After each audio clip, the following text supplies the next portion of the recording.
Охин шиг өсгсөн хүүгийн эмгэнэлт түүх. Дэвид Рэймон бол шинжлэх ухаан сэтгэл судлалын түүхэн дэх хамгийн хэрцгий шударга бус туршилтын золиос басан нэгэн. Жирийн л нэгэн хөвгүүн болж хороод мэндэлсэн түүнийг эмч нарын алдаа эрдэмтний нээлттэй бодсон туршилт эмгэнэлт хувь заяа руу хөтлсөн юм.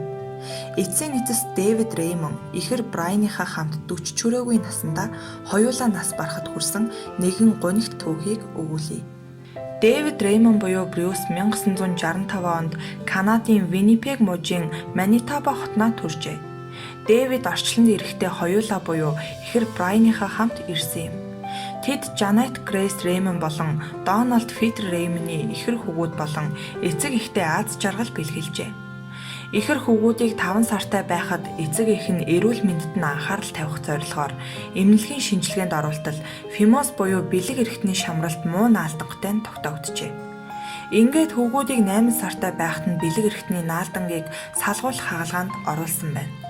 Ихэр хөвгүүдээс Брайаны бэлэг эрхтний хагалгаа амжилттай басан бол харамсалтай нь Брюсийн бэлэг эрхтнийг хагалгааны үеэр эмч нар гэмтээчихжээ.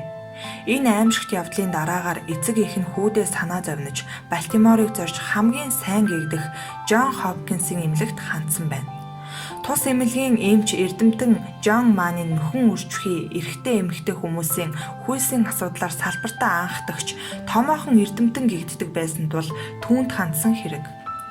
Гэтэл эрдэмтэн хэрэг явдлыг сонсоод тун хөнгөн байдлаар нэгэн санал тавьсан нэгэнт хүүгийн эргэтэн гэмтчихсэн бол Брюсийн хүйсийг сольж эмэгтэй хүүхэд шиг өсгөх байв.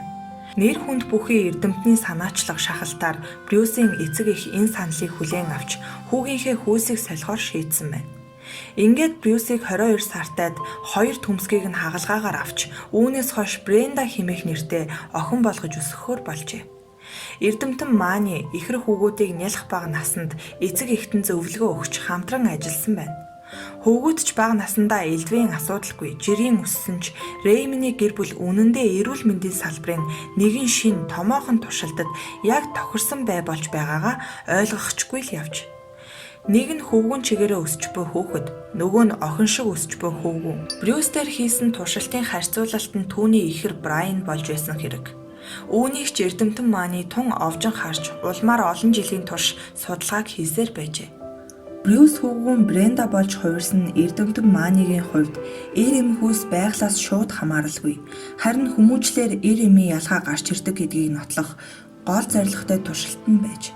Маны олон жилийн турш Брюстер ажиглагдж анзаарагдсан бүхнийг тэмдэглэн авч өөрийнхөө агуу нээлтэд улам үнэмшин хөвгүүнийг охин болгочихсон гэж баярлаж явж. Гэтэл бодит байдал дээр тис өөр үйжээ. Маны эрдэмтнийг ийхүү баярлаж явхад Бренда охин шиг болж өссөнгүй. Түүний үйлдэл үг хүртэл хөвгүүн гэдгийг нь илтгэж байв.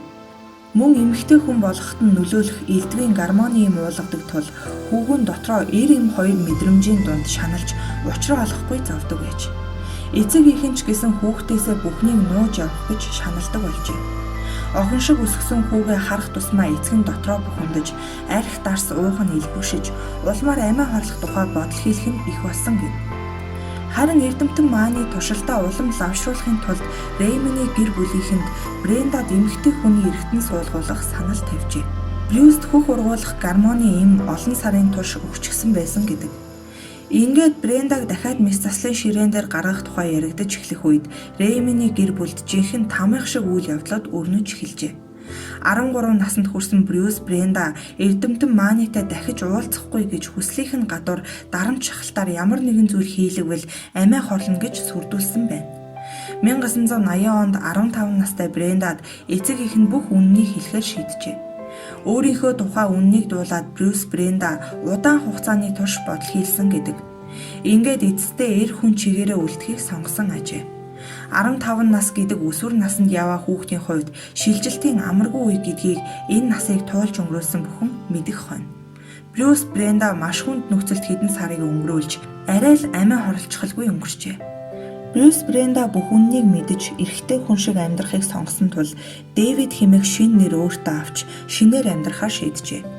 Ингээд хэдхэн сартаадаа эр хүний амьдралаа эмчийн гайгаар үгүй хэлгсэн Дэвид Рэймон хэмээх залуу амьдралд шинэ алхмаа хийсэн байна. Нэгэнт Дэвид Рэймон болсон болохоор эргээд эрэгтэй хүний шинж тэмдгүүдийг олж авах курс эмчилгээ хийлгэж эхэлжээ. Хэд хэдэн удаа хаалгаа хийлгэхэд Дэвид өөрийнхөө хүсэл тэмүүллийн төлөө даваад гарчээ.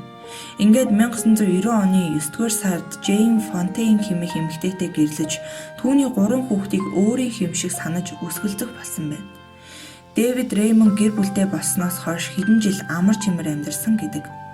Харин 1997 онд тэрбээр сексологч ахтемч Милтон Дэймондод өөрийн бүх түүхийг үннээр нь өгүүлжээ. Дэвид Рэймоны үннээ дэлгэсэн гол зорилго нь бол цаашид ийм алдааг эмч эрдэмтэд гаргахгүй байх ёстойг сануулах гэснийх л байж. Гэтэл энэ түүх хэвлэлээр цацагдсаны дараагаар Брюс Бренда Дэвидийн түүх шар хэвлэлийн салшгүй сэдэв болж Дэвидэд огт шаардлагагүй баахан хий дуугаан л дэгдсэн байна. Rolling Stone сэтгүүлийн ажилтан Джон Калапинто түүний түүхээр түүнийг байгаль ингэж заяасан охин шиг өсгсөн хөвгүүн хэмээх ном бичсэн маш олон хувиар борлуулагджээ. Энэ ном 1997 онд гарсан юм. Эрдэмтэн Манигийн хэрцгий гэмээр туршилтын тухай шинэ мэдээллүүд хэвлэлээр дэлгэгдсээр байсан ч тэрээр таг дуугүй, юу ч болоогүй юм шиг байсаар байжээ. Рэймоны гэр бүл урдын л адил бухимдал, стрессийн байдалтай байлаа. Дэвид өөр дээр нь элдвээр туршилт хийхийг зөвшөөрсөн эцэг эхтэйгээ уулзахыг ч хүсдэггүй хിവэрэ байлаа. 2002 онд Дэвидийн эхэр Брайан нас оржээ. Олон жилийн турш эхэр Брюсийнхээ зовлон шаналлыг хүн холбоогоор мэдэрсэн нь Брайаныг үхэлд хүргэсэн гэж үзэх нь бий. Харин 2004 онд Дэвидийн эхнэр салахаар шийдсэн байна. Энэ мэдээ тэртээ тэргүй эхийг төвчж яваа Дэвидийн төвчээрийн хязгаарт хүргэжээ. Эхнэрийгээ ийм шийдвэр гаргаснаас хойш тун удалгүй Дэвид хоол хүнснийхээ зүйлийг цуглуулна гэж гараад тархиндаа сунзон амиа хорлцчихжээ. Дэвид тэгэхэд 38 настай байсан юм. Дэвид Рэймон амьд сэрүүн ахуйдаа намайг эмэгтэй хүүхдийн хувцас өмсөж, эмэгтэй хүүхдийн тоглоомоор тоглохыг шаарддаг байлаа. Эрэгтэй хүний бэлэг эрхтэнгүй болохоор л намайг эр хүн гэж тооцохгүй гэж тэд тэгдэг байсан баг. Өвчин юм уу ослын улмаас хөхгүй болчихлоо гэд эмэгтэй хүн байхаа болчихдоггүй эцтэй хэмээн ярьдаг байжээ. Рэймоны үхэл хүүхдийн хүйсийг хүснээрээ сольдог эмч эрдэмтэд том сургамж болж түүхэнд үлдсэн. Хоёр ихэр хүүгээ ойр залуугаар нь алдсан эцэг эх нь бүх явдлын бурууг эрдэмтэн Джон Манид тогтдог. Шудраг бус аимшигтай туршилтын золиос болсон Дэвид Рэймоны энэ түүх дэлхийн нийтийн чихэнд хүрч чадсан юм.